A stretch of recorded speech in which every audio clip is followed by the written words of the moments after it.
Good morning, good afternoon, and good evening, and welcome to Break Free from Your Monkey Mind. This is season 4, episode 8. My name's Leanne, and I'm joined tonight by my co-host, Tony Gordon. Hi, Tony, how are you? Hi, Leanne, brilliant, thank you. How are you? I'm very well, thank you. And our guest tonight is Helen. Hello, Helen, how are you? I'm very well, thank you for having me. Oh, you're very welcome. It's lovely to have you on here. Helen, so a little question. Just tell us a little bit about yourself, please. Who Helen is. Okay, so who is Helen? So Helen is, I think, kind. Helen is a gym goer now over the last year. I've managed to lose my COVID weight. I didn't realise that I was overweight until I couldn't cross my legs. And then I googled it and realised that was one of the signs of being overweight. So yeah, I go to the gym now maybe 3-4 times a week. I walk my dogs. I have 2 Labradors. I have 3 cats, and I have fish who keep having babies. Everybody else gets a goldfish and it dies in a year, but no, not in the Pasquale house. We have fish that keep on having babies and babies and babies. So we now have 3 tanks dotted about the house. So yeah, I'm a retired police officer. I'm hugely into self-improvement work. And I am currently trying to start my own business. Brilliant. Gosh, you're very busy, especially with all those animals. Yeah. Can I say something? There's 2 things about that. One, I've never heard of. You can't cross your legs, you mean you're overweight. That's definitely a new one. I've never heard that before. But how do you have cats and fish in the same house? It's a eat or be eaten in my house, Tony. You know, only the survival of the fittest. If you don't fit in, then you get tossed out. So everybody's found a way to coexist, shall we say? And if you don't coexist, then you die. I've always thought that cats would go for fish. I've never thought having them together. So that's a new one. No, it's. I can just see the dogs chasing the cats chasing the fish, and you just screaming at them all. No, she's a life coach. She'll be coaching them all how to behave better. Do you not hear that part? Obviously that's where it's going well. Yes. That's what she's practicing from. Yes, she's doing Life that one. coach And if you can solve that, I'd just like to say to everybody before we get any further, if you can actually deal with that amount of animals in the house and keep the house saying that, she must be a hell of a life coach. So I would get involved there right away. I would hire her. Definitely. I'll hire you. Oh, right, brilliant. So the reason you're actually on tonight is because you've had a varied career, which we'll come to in a second. But it was also for people to understand what it's like to balance. I'm obviously not understanding a side of it, but I've had a lot of people say to me that you don't know what it's like for being a wife, a mother, having to balance the sort of household and hold that together, plus have a career, but at the same time still having the fulfillment and the time for yourself. So that's what we really want to talk about tonight, is how to balance that. But so we can understand that, if you could give us an outline of your career then, to see where your careers actually went to, and then how you've actually fit all these bits together. Sure. Yeah, happy to. So I joined the police in 1991, which was back in the days where when you joined the police, if you actually wanted to get married, you had to ask permission to get married. If you wanted to move house, you had to ask permission to move house. It's very, very different from those joining today, although they do have their own challenges in a different way. So it might be difficult for younger ones today. Like, I've got a 20-year-old daughter, when I explain how the ethos was back there, she finds it really difficult to understand. I mean, why didn't you just tell them? And so it wasn't like that. It was also at the time where you weren't allowed to wear trousers unless you were in the night shift. You had to wear a skirt. It was also at the end of the time where you joined, if you were a female, you got turned upside down and they date stamped your backside as an initiation to being part of the police service. So it was a different time, shall we say. And can I just, for total clarity, nothing like that happens now. I'm so glad you added that back. Yeah, nothing like that happens now. It's completely different. I mean, Police Scotland have made huge inroads in trying to make things equitable for everybody. No matter your ethnicity, no matter what race, sex, or whatever you are. So I just want to put that little caveat out there. I was only one on the shift when I joined. I was the only female on the shift. The shift was around about maybe between 25 and 30. The first night I walked in, I had the audacity to sit in one of the seats at the front and got a total rollicking because that's where the senior man sat. So not a good start, not a good start. But yeah, challenging, but very fulfilling. Not a job like it in the world. But did it take its toll on me as a person? Absolutely, 100%, 100%. And then when you add the additionality in of having a family and pets, etc., then every little extra bit that you put into the equation just makes things that little bit more difficult. So that was 1991. I was on the shift for about 5-6 years. I managed to get my aid to the CID very early on, probably around about 6 year service. So now there's two of me. It won't allow me to stop. Oh, there you go. I've just stopped my video for a moment. So very early on was a coach in the Gorbals in the south side of Glasgow. Sorry, I was a cop in the south side of Glasgow in the Gorbals, which came with its own challenges. It was like huge amount of knife crime, huge amount of drug issues, etc. But busy, challenging place to work. And then from there, I went into the kind of covert side of policing, where it was witness protection and drug enforcement agency. The last, I'd say probably half of my career, it was all about more public protection side. So it was a serious sexual crime, domestic abuse, and latterly, in my own humble opinion, the most challenging area of policing, which was child protection. I'm still hugely enthusiastic about child protection and those that work in the system. Have a huge amount of sympathy for police officers and social workers who are trying to do a really good job in really challenging circumstances. And in 2002, I had the first of my 3 children, who was Maya. Struggled a little bit between having Maya and my next baby, who was Luca. Had a miscarriage quite late on, and it just wasn't happening for us, which I now in retrospect look back to the stress that I was under at that time. And after I had Luca, even though I was 40, said to my husband, well, let's see what happens. And then 6 months later, I was pregnant again. So, and that came with its own particular challenges. The role I was in at that time was in the Drug Enforcement Agency. It was during the course of a very busy period for us, and had to phone up my detective sergeant to say, yes, I'm coming back from work when I said I was going to come back, but I'm pregnant again. So that went down like, and I'm going to use a Glasgow expression here, that went down like a cup of cold sick, shall we say, and came with further challenges when I went back about being pregnant, having had a number of challenges with pregnancies in the past, and having 2 kids under the age of 4. So, quick summary. But it's, for that time, like you said, because was the challenge a lot of the stress you mentioned, a lot of because of the type of work you were doing, or the what sort of stress they would put you under because of what you were doing? Yeah, so it was probably both, Tony, to be honest with you. So I never made things easy for myself, and that's a recurring theme for me. As I said at the beginning, why have 1 cat when you can have 3? Why have 1 dog when you have 2? Why just have a fish? And it's something that I need to work on. It's why has everything got to be 1,000%? And I continue to work on that day in, day out. I could have stayed on a shift, but then the challenges came with night shifts, back shifts, etc. So what I chose to do was do a 9 to 5, but that 9 to 5 was very challenging. The work that we were dealing with was super secret.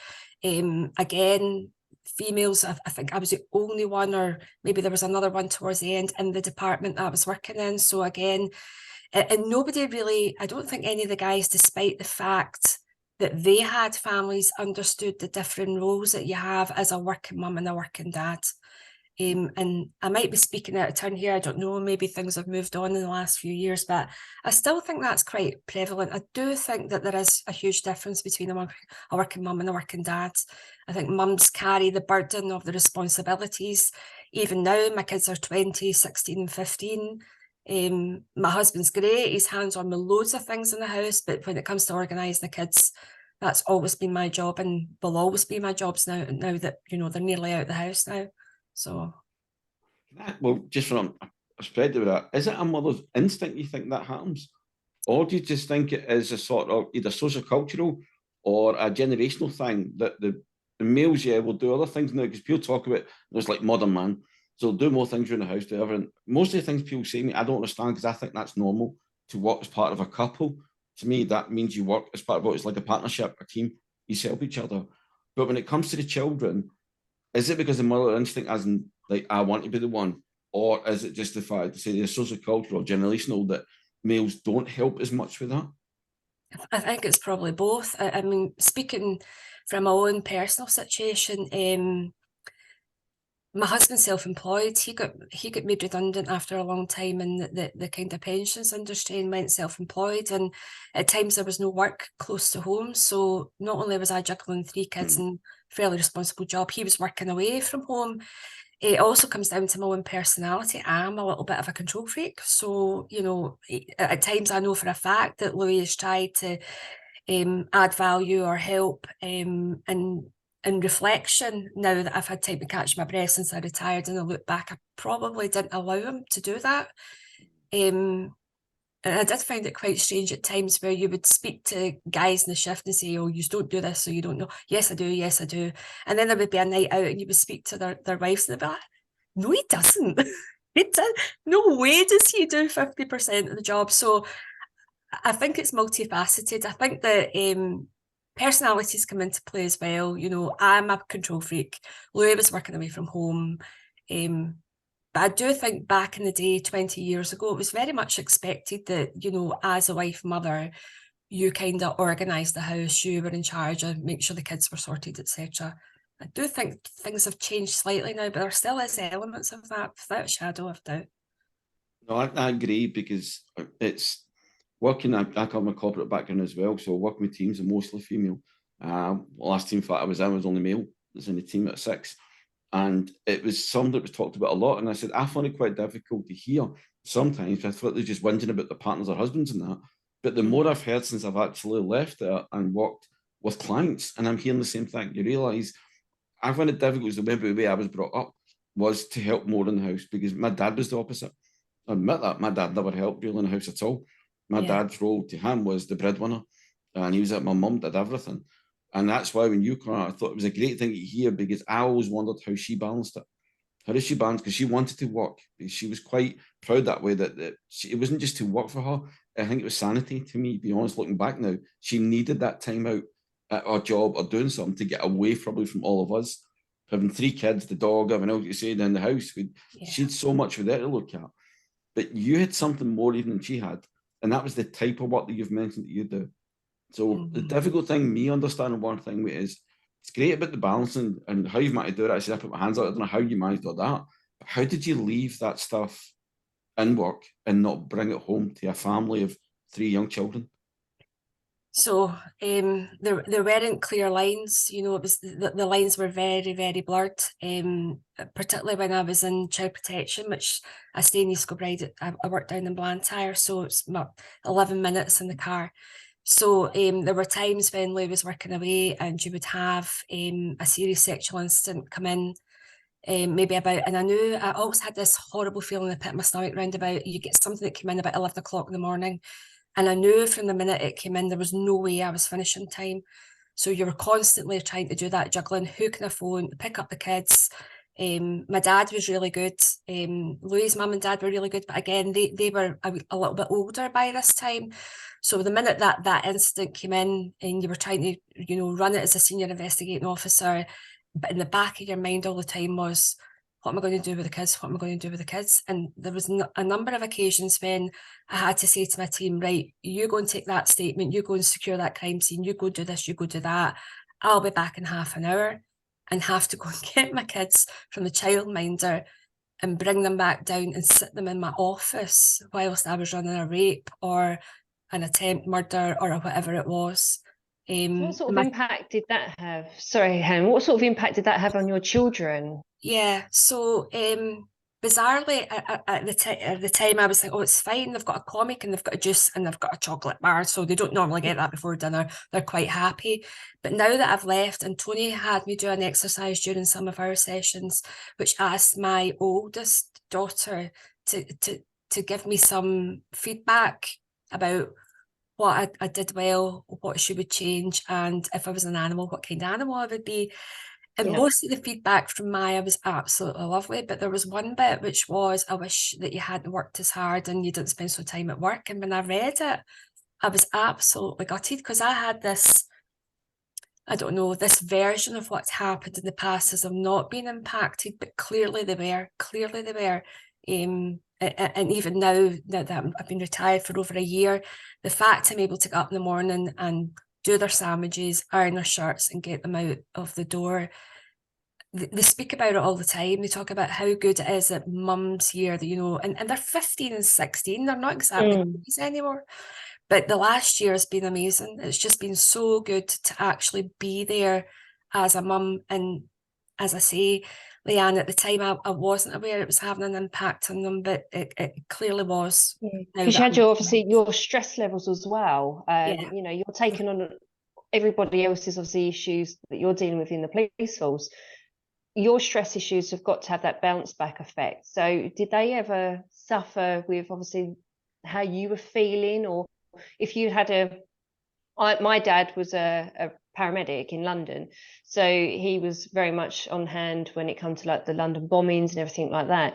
So the stress that he used to undertake, he never took it out on us, but we always knew that he was stressed, and we got that vibe from him. So that connection with us was always, you know, leave dad alone for a little while, let him digest everything.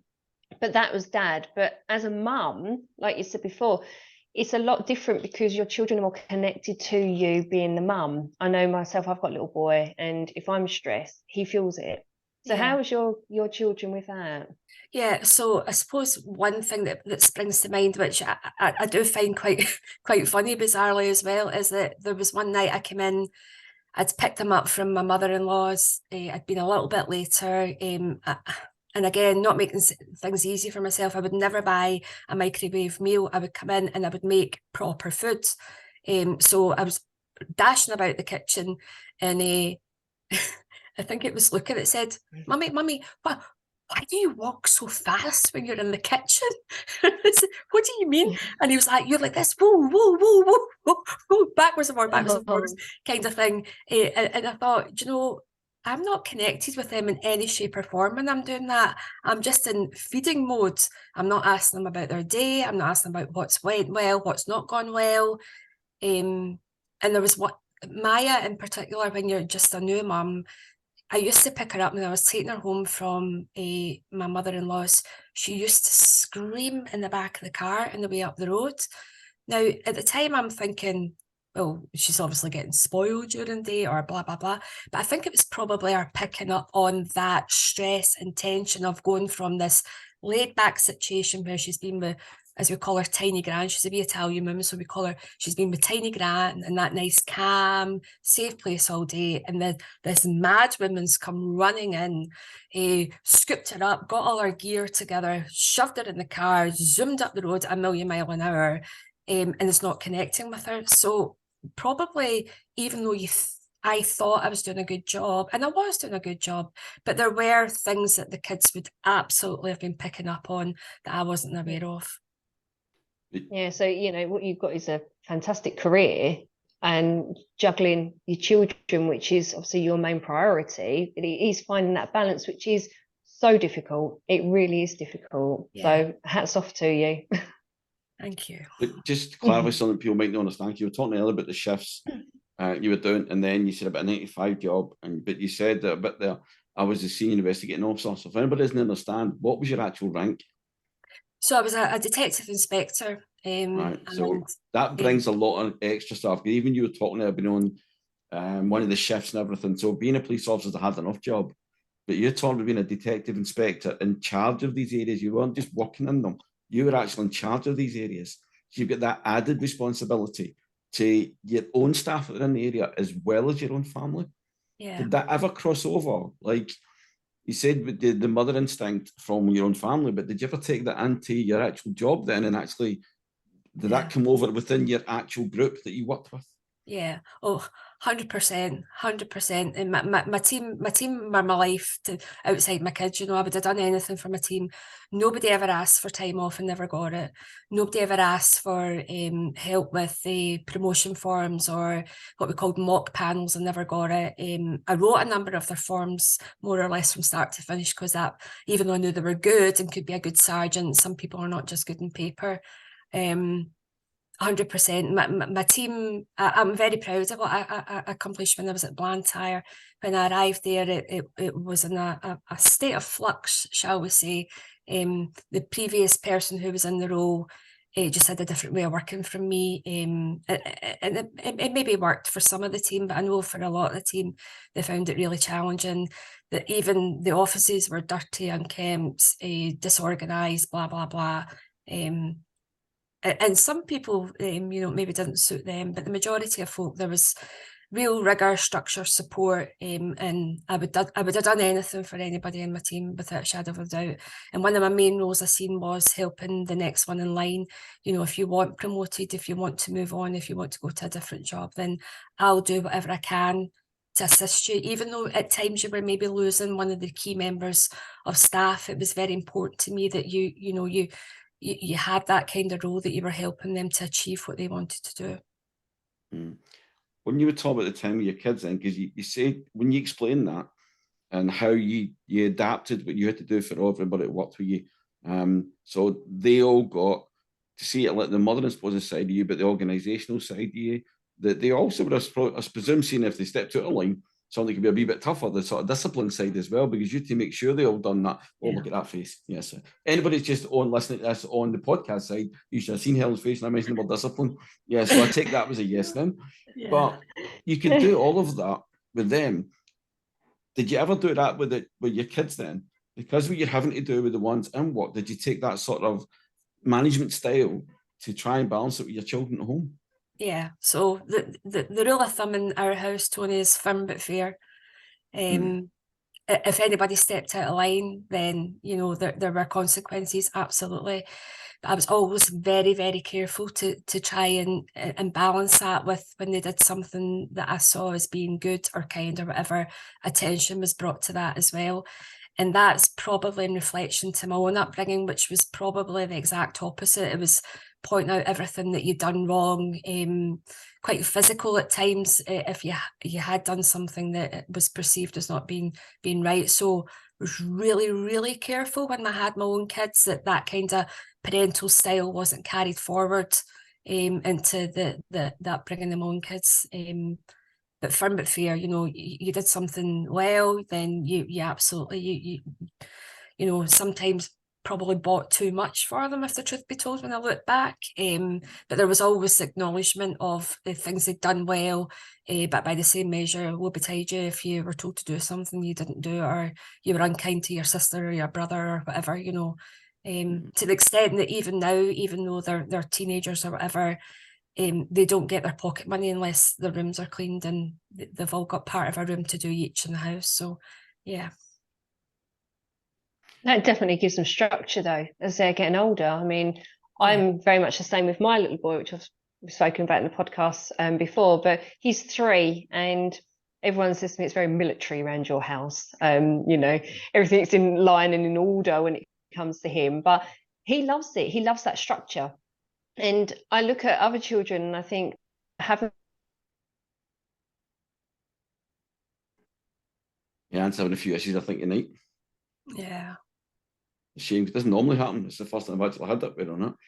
But I can understand what you're saying, because I do another podcast as well, and it's about parenting children. And one of the subtopics we talked about earlier is how that structure is boundaries, how children need boundaries, because when you start off so young, it's the boundaries that they push us with. When the people, we talked about an episode called The Terrible Twos, and I hate that term. I said it's a discovery time or a development time. That's when children are trying to learn about the world, but we take it really badly because of the way they act when they do it. But that's just frustration because they can't speak. But what it is they're just trying to push limits as much as they can and boundaries. But you're right, the way you've described it, you set boundaries when your job, you've set boundaries within your family, and they know the limits they can get to. If not, then obviously then you would actually deal with that. and that's the firm but fair thing. Yeah. But it shows then you could balance that, and you've got a good balance of both sides. But the bit that must be the difficult part is the one in the middle, which is you. You had to balance it for your work, for your work family, I think you've called them there. You've got to balance it for your own family. Who balanced it for Helen in the middle, who was trying to do this for everybody else? So I suppose that's when I look back, that was where the challenge was for me, that, you know, and I'll say to my own clients just now, you can't pour from an empty cup. But did I actually practice what I'm now preaching? Then, if the truth be told, I didn't. There was very little time for me. Even after I retired, Tony, it was such a bad habit I'd got into that, you know, time for me was always down the bottom of the list. But I'm now, thankfully, are making me more of a priority. And I suppose that's a bit easier for me to say because my kids are a little bit older, but given some of the self-reflection that I've done over the last year and a half, I think I could have been kinder to, in fact, I know I could have been kinder to myself. I didn't set boundaries. There weren't any non-negotiables in my week. It was like my time was there for everybody. And if there was anything left over, then I got it. But in reality, as most mums will know, if you do not prioritise that time for you, you'll get to the end of the day, week, month, and it's not there. You need to diary time for yourself, which is something that I learned on one of the courses that I was on when you were giving inputs. That it's very important that if you do that kind of segregation of time to say this is my time for me, then it's fairer to the rest of the family, rather than you getting really super harassed and fed up and then just going absolutely bonkers because you've not had any time for yourself. But in reality, when you look, you haven't told them that you wanted that time and set that kind of boundary. And again, we talk to the children and mention how they push the boundaries on it, but they're pushing to see how far they can go. We don't do that. You described itself for you. You didn't set your own boundaries in the first place, so you couldn't push them because there wasn't any boundaries for you as a person. Everybody else got all of that. But you're right. I know I keep saying to people that I don't teach that. I remind people about that on all the courses that I do. I'm reminding them that we need to take that time for ourselves. It's not teaching somebody, everybody knows it. We all know inside ourselves. If we don't look after ourselves, who looks after those families? You need to be fit to be able to do that. So that's why I do say, everybody, please, it sounds weird, but schedule your time in. And I showed you, like my diaries when I was on it, when I was doing it with I've got colour coded everything. I've got private even for lunch, dinner. So dinner my wife at night for it. Today, I'm out working in Glasgow all day. I can fly home to here to go to a meeting quickly. She gets home from work. In my diary, it's that hour. I'll stop at that point for an hour. No matter what I'm doing, if I've got time to eat, I will. If not, I'll spend the time with her. And it sounds terrible having to do that, but it's the only way you can control that, because you need that little bit away from breathing time. And when you're doing that, and I know from when you were talking to the workshop, you taught me about how you book it on a schedule in there, which is great. But you mentioned something earlier about Maya saying, I wish that you hadn't worked this hard. Right? Do you think that she was picking up on that? As one bit of that would be, I'd like you to spend more time with me. I'd like you to spend more time for yourself. Do you think she actually picked up on that you didn't even have that? Yeah, she probably was, Tony. Yeah, probably she was. I think our kids are more astute than we actually give them credit for. I think at times they pick up on things about you before you actually pick up on them yourself. So if you were talking to someone now, starting out in the force, on the shifts, a female now, I know you've explained earlier that things have changed a bit since they were before, but it's still not easy. No. Without all the other difficult things you had, with all the other stuff that was involved. As a career, it's a difficult career still because the things they have to face every day. What advice would you give to someone then who's thinking of, I want a career in the place, but I want a family? Right, so there's a number of things. I think like time management is really important. You know, if you want to be a working mum, never mind a working police officer, then you need to have absolutely brilliant time management skills. Certain personalities will find that more challenging than others, and I was certainly one of those personalities where my time management was not great, so I did struggle. And during the course of carrying out any kind of time management exercise, you make sure that you do schedule time in for self-care. Self-care should be multifaceted as well. It should be time for mindfulness, it should be time for exercise, it should be time for a facial. It should be that you have your hair appointments booked 6 months ahead so that you know on those days off you are going to get your hair done, that time is non-negotiable, and dad or whoever is looking after the kids, that's your time with the kids. You've had plenty of warning that that's when I'm going to be out the house. So schedule something to do with the children whilst I'm away getting my hair done. Don't just pop them down in front of the TV or in front of Match of the Day or whatever. That's your time for bonding, and be quite forthright in your role as an independent person as opposed to just a mum or a police officer. That, you know, you are an entity on your own, and if you don't look after yourself, you'll end up unwell. I did end up unwell in 2005. I was off my work for 7 months because of challenges that I'd faced, because I wasn't making that time for me. I was just constantly taking water out of the cup, and I wouldn't wish it on anybody. And I was in a very, very dark place. I couldn't see a way out. And that's when I started my self-development, my reading of self-development books, which started off as just how to clear out a cupboard and ended up more towards the spiritual side. So I would say, make sure you absolutely ring fence time for yourself, non-negotiable, 100%. Because one of the things you mentioned something about self-development, saying, and I love this, people would say if their house, they say about a spring clean, for example, and I love this term because we couldn't up to it at the moment, tells you about a spring clean or I want to declutter. Yeah. And you talk about moving everything in the house is doing it. How many people do that in their own mind? Look at the things we've talked about already in here that you've had to face. How many people every year then they say a spring cleaning in the house, we're going to gut the house out and we'll go to the skip. No, there's always things people can take, or nowadays it's selling eBay or Vinted or Etsy or whatever. But we never take the time to sit down and say, okay, all that stuff is in here. I need to get some of this out as well. Mm-hmm. I need to clear out of me. You're right there. Maybe the mindfulness things, maybe finding your own, the gym you've mentioned as well, going to, taking the dogs for a walk. You're getting fresh air, you're getting out. So all these things you never really did to yourself when you were in the police. When you had the career, you never gave yourself time to do that. Yeah. But the one thing for anybody could get then is listen to how hard it was in your career and everything. Listen to you now. Look at you now. So that's like two different people. The one you're talking about, like looking was then, is the DI and the police force. Since you've come out, and how long has it been since you've been out now?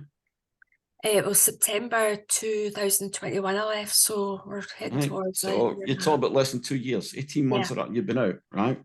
And now for over a year, then you've begun to the gym. Now you can cross your legs, which is amazing. I never knew about this thing. Amazed at that. Right. So I'm going to use it with people. You learn something new every night, don't you? Right? You go walking the dogs, right? You get time with your family, as you said. So even your boys, not cinnamons that mention it, like having you there, even though they're 15, 16, but they like having mum around. All these changes in such a short space of time, does it make you think what you should have done before? Yeah. And how different do you think things would have been for you if you had done that earlier? Hugely different. My last 2 years wasn't quite as manic. I was running out a new way of social workers and police to interview children a trauma-informed way. It was still super busy, and I did my usual. Rather than shut my laptop at 4 o'clock, I was working till 7, 8, 9 o'clock at night. I didn't need to do that. But one thing I did implement in my last year was a kind of morning routine, which encompassed lots of things that we're talking about, and people will probably have heard about it. It's a Miracle Morning by it's Hal Elrod, I think it is, that wrote the book, and that's all about doing your 6 things that will make it a better day for you. About, you know, your journaling, your affirmations, your visualization, 10 minutes of exercise, a little bit of reading, and a little bit of kind of silence meditation or whatever.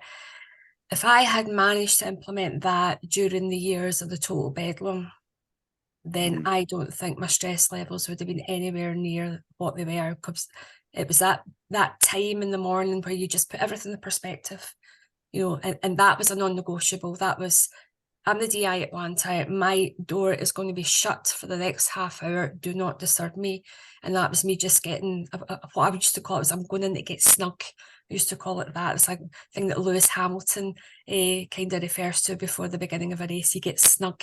So I used to, and they used to, you know, laugh at me in the kindest possible way. I'm going to get snug, and then I'm going to get a cup of tea, and then we'll maybe move on from there. If I had done that earlier in my career, then that would have made a big difference. Even doing, you said about the miracle morning, and which is a great thing, and you see all different versions. You even get the 5 a.m. one and all this now. There's all different versions. But I'll say to clients, remember to bookend it. So do the morning one's fantastic, but don't forget to do something at the end of the day. Because if you do it both ways, everyone stays within that day and you don't carry it on to the next day. So you clear yourself up before the day after. And if anybody's interested in that, just let us know. We can let you know a little bit about that.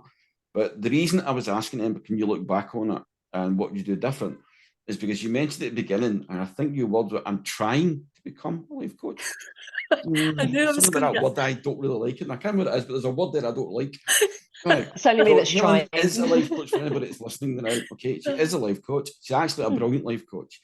And the one thing I wanted to show with the questions, the last few questions that I asked, was one of the most difficult things that we can do is to review or reevaluate ourselves.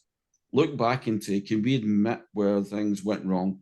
Can we admit that we should have done things differently? Or would we just say, okay, that's behind us and we'll just move on now? Which isn't any good, because all you do is suppress everything. What you've done there was you've looked back, you've reflected, you reevaluated what you've done, you reassessed what you should have done, and you've implemented that into your own life. So for someone who's going to coach other people, you're actually doing what you're telling them to do, which is when you were in the place and you're telling people to do things, you weren't always doing what you would do yourself, but you're doing that now. You've realised that yourself, and I loved the thing you said about your daughter, about Maya doing, because you're right. A lot of times we don't realise how astute other people see us, not just our children. And the exercise you mentioned earlier, then I do, about the looking at things good and things not so good. But you picked up on Ma's thing about not so good. She said some things that were good. I hope you don't mind me saying this, but I would say that people need to realise what I heard about other people said, and I wouldn't say it because it's Helen's thing, but amazing. Some of the things that people would say is amazing. That led me to believe I know how good she's going to be at what she's doing. So if you want someone who's going to help you to balance all these different things that's going on in your life, but also give you clarity, helps you find ways to move forward, but more important for me as well is how to leave those things behind, but still learning the lessons from them, then give Helen a call. Get in touch with her, and she's going to tell you now how to do that. So easiest way is just drop me an email, and we can jump on a call and have a chat over a coffee or a wine if that's your preference. And my email address is untangled spaghetti, all one word, @outlook.com. Right, can you say that again for anybody wanting to up? Because you just said your name's Helen, but then you just said untangled spaghetti. You better explain that to people. Okay, so when I was looking for a name for my company, I thought that the tangled spaghetti described the way that my brain was for many, many years when I was trying to juggle all the competing demands of work, children, dogs, etc. So I named my company Untangled Spaghetti because that resonated with me. So the email address is untangledspaghetti@outlook.com. I love that name. But Yeah, so I was going to ask you the company. I don't have to say that now. But one last thing there from Helen is, well, two things. One, who exactly are you looking for? So if you had to say at the moment you're talking to someone who's listening here today, who do you want to actually come to you? So my ideal clients are probably busy professional mums who are trying to do the juggling between work, life, balance, kids, etc. I would say to them, I've walked the walk, I've made mistakes, I've learned from those mistakes. And I think that could help you. There's systems and strategies that we could put in place that'll make your day that little bit easier, that little bit more mindful. Good. And I know she can help you. Right. So just put that button there. All right. So thank you very much for that. And I'll say to you one more thing. So the last thing is, what one last piece of advice would you give to anybody who is trying to balance everything like you did? Okay, so it's maybe a little bit of a cliche, but things that you're worrying about just now, they either won't matter or you won't care in 5 years' time, or you won't even remember. So I know it is a cliche, but don't sweat the small stuff. Things that were hugely important to me 10 years ago, 5 years ago, 20 years ago, nobody cares. Nobody cares. It's like hand in a bucket of water. As soon as you take the hand out, you would never know the hand had been there. So these things that you're really worried about and really stressed about, try and get a little bit perspective around them. If you're okay, your family's okay, everybody's well, safe and happy, then that's all that matters. Thank you very much for that. That's brilliant. Anything else from you, Leanne? No, I keep having terrible technical difficulties tonight, and so I do apologise on that. I don't know what was going on. I think, yeah, something's got into my computer system somewhere along the line. So, but thank you so much, Helen. I did miss quite a bit of what you were saying, and apologies, obviously, when I was speaking to you. But yeah, from what I heard, you gave a great insight, and definitely worth getting in touch with you. So yes. If anyone else wants to get in touch, you then want to do, Leanne? I would go and Helen's listen to the podcast, so you get the bits you've missed, you can hear now. do you know, I'm going to have to. I'm going to have to. Well, thank you to Leanne as well. Putting up, I know it was difficult for her with the tech one. She's jumped in and out, so she's done well to keep doing that. Thank you to Helen for being the guest on it. And for me, just the same this every week, thank you for joining us. But please look after yourselves, and more importantly as well, look after your families, because they need to be there to look after you when you need it as well. So take care, everybody, and we'll see you next week. Bye. Thanks, Tony. Thanks, Helen. Bye-bye. Thanks for having me. You're welcome.